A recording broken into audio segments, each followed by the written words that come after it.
कार्तिक मास के शुक्ल पक्ष की नवमी तिथि को आंवला नवमी का पर्व मनाया जाता है। आज की वीडियो में हम आंवला नवमी के बारे में ही जानेंगे। मान्यताओं के अनुसार कार्तिक मास के शुक्ल पक्ष की नवमी तिथि से लेकर पूर्णिमा तिथि तक भगवान विष्णु आंवला के वृक्ष में निवास करते हैं। इसलिए आंवला नवमी के दिन आंवले की वृक्ष की पूजा अर्चना की जाती है, जिससे आरोग्य, सुख, शांति और अखंड सौभाग्य की प्राप्ति होती है। अक्षय नवमी का शास्त्रों में बहुत महत्व बताया गया है। जिस प्रकार विशाख मास की तृतीया यानी कि अक्षय तृतीया का बहुत महत्व है, उसी तरह आंवला नवमी का भी बहुत महत्व है। आइए जानते हैं इस वीडियो में कि आंवला नवमी कब है, क्यों कहते हैं इसे अक्षय नवमी, और इसको जगधात्री पूजा कैसे की जाती है। आंवला नवमी को कूष्मांडा नवमी और जगधात्री पूजा के नाम से भी जाना जाता है। शास्त्रों में बताया गया है कि आंवला नवमी के दिन किया गया पुण्य कार्य कभी खत्म नहीं होता है। इस दिन जो भी शुभ कार्य जैसे दान, पूजा अर्चना, भक्ति, सेवा आदि की जाती है, उसका पुण्य कई जन्म तक मिलता है। अर्थात इस दिन किए गए शुभ कार्यों का फल अक्षय होता है। इसलिए इस तिथि को अक्षय नवमी के नाम से भी जाना जाता है। मान्यता है कि इस दिन ही द्वापर युग का आरंभ हुआ था और इस दिन से ही भगवान कृष्ण ने अपनी बाल लीलाओं को त्याग कर मथुरा चले गए थे। आंवला भगवान को विष्णु को अत्यंत प्रिय है और आंवले के वृक्ष में सभी देवी देवता निवास करते हैं, इसलिए इस वृक्ष की पूजा अर्चना की जाती है। आइए जानते हैं इस तिथि का शुभ मुहूर्त। नवमी तिथि का प्रारंभ 21 नवंबर को सुबह 3:16 से होगा और इसका समापन 22 नवंबर को रात 1:08 तक होगा। इसलिए उदय तिथि मानते हुए 21 नवंबर दिन मंगलवार को आंवला नवमी का पर्व मनाया जाएगा। अब जानते हैं इसकी पूजा विधि के बारे में। आंवला नवमी के दिन सुबह स्नान व ध्यान करके आंवले के वृक्ष की पूजा करनी चाहिए। आंवले के पेड़ पर दूध, जल, अक्षत, सिंदूर व चंदन अर्पित करें। इसके बाद आंवले के पेड़ पर मौली बांधकर भगवान विष्णु के मंत्र का जप करना चाहिए, यानी द्वादक्षर मंत्र, यानी ओम नमो भगवते वासुदेवाय। इसके बाद धूप दीप से आरती करें और 11 बार हाथ जोड़कर परिक्रमा करें। इस दिन कद्दू व सोने का दान देना बहुत शुभ माना जाता है।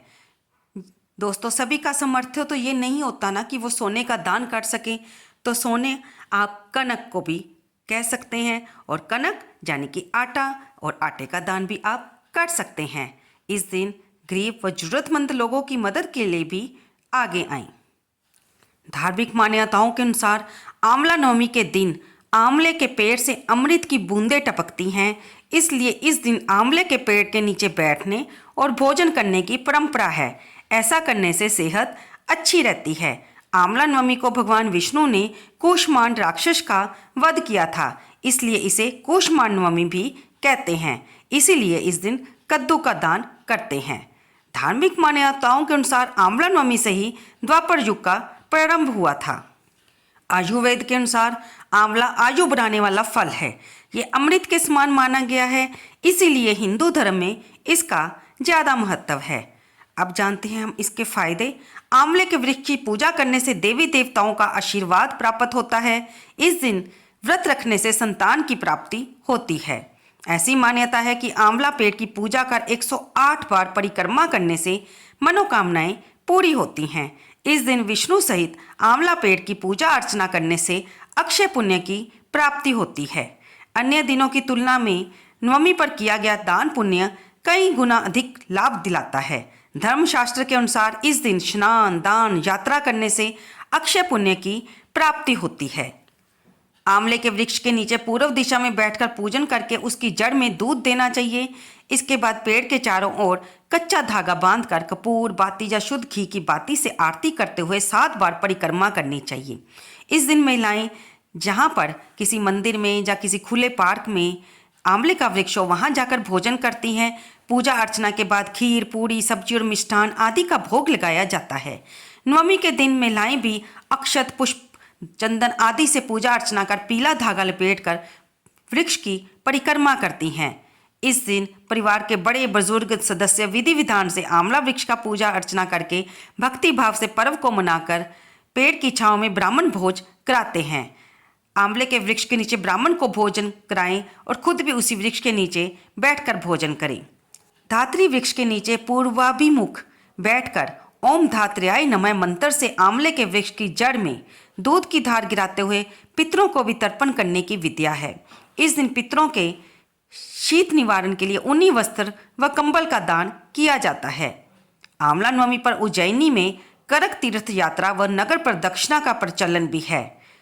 वर्षों पहले आंवला नवमी पर उज्जैन वासी भूखी माता मंदिर के सामने शिप्रा तट स्थित कर्कराज मंदिर से करक तीर्थ यात्रा का आरंभ कर नगर में स्थित प्रमुख मंदिरों पर दर्शन पूजन कर नगर प्रदक्षिणा करते थे। कालांतर ये यात्रा कुछ लोगों द्वारा ही की जाती है, बाद में ये परंपरा बन गई। परंपरा वो होती है जिसमें हम कुछ ही लोग उसे निभा पाते हैं, बाकी तो ये सब कुछ आपके श्रद्धा और विश्वास पर निर्भर करता है। तो दोस्तों, इस वीडियो में हमने अभी तक जाना कि अक्षय नवमी कब है, इसका क्या महत्व है, इसको हम कैसे मनाएं, किस चीज़ का भोग लगाएं, किस चीज़ का दान कराएं। अब कुछ ऐसे उपाय होते हैं कि जिससे हम अपनी आर्थिक समस्याओं से इस दिन इन उपायों को कर छुटकारा पा सकते हैं। दोस्तों, अगर आप भी ऐसा करना चाहते हैं तो इस दिन आंवले का पेड़ लगाएं। इस शुभ मौके पर आप घर के उत्तर या पूर्व दिशा में आंवले का पेड़ लगा सकते हैं, जो कि बेहद मंगलकारी माना जाता है और ऐसी मान्यता है कि ऐसा करने से घर में सुख समृद्धि बनी रहती है। इस दिन आंवले के बीजों को हरे रंग के कपड़ों में बांधकर तिजोरी में रखना चाहिए। धार्मिक मान्यता है कि ऐसा करने से घर में कभी धन को लेकर समस्याओं का सामना नहीं करना पड़ता। इस दिन ब्राह्मण और जरूरतमंदों को भोजन कराएं, उन्हें आंवले के पेड़ के नीचे बिठाकर भोजन कराना चाहिए। ऐसा करने से माँ लक्ष्मी प्रसन्न होती है और सुख समृद्धि का आशीर्वाद देती है। अक्षय नवमी के दिन पूजा के समय विष्णु भगवान को आंवले का भोग लगाएं और इसे प्रसाद के रूप में अवश्य ग्रहण करें। इस दिन ब्राह्मणों और गरीबों को आंवले का दान देना भी बेहद शुभ माना जाता है। दोस्तों, ये सारी जानकारी थी आंवला नवमी के बारे में, जो हमने आप सबके साथ शेयर की। आपको ये जानकारी कैसी लगी, कृपया इसे लाइक करें, शेयर करें और कमेंट बॉक्स में जय विष्णु भगवान लिखना ना भूलें। दोस्तों, आप वीडियो देखते हो लेकिन लाइक करना भूल जाते हो, और अगर आप मेरे वीडियो चैनल पर नए हो तो बेल आइकन दबाकर इसे सब्सक्राइब अवश्य कर लें। धन्यवाद दोस्तों।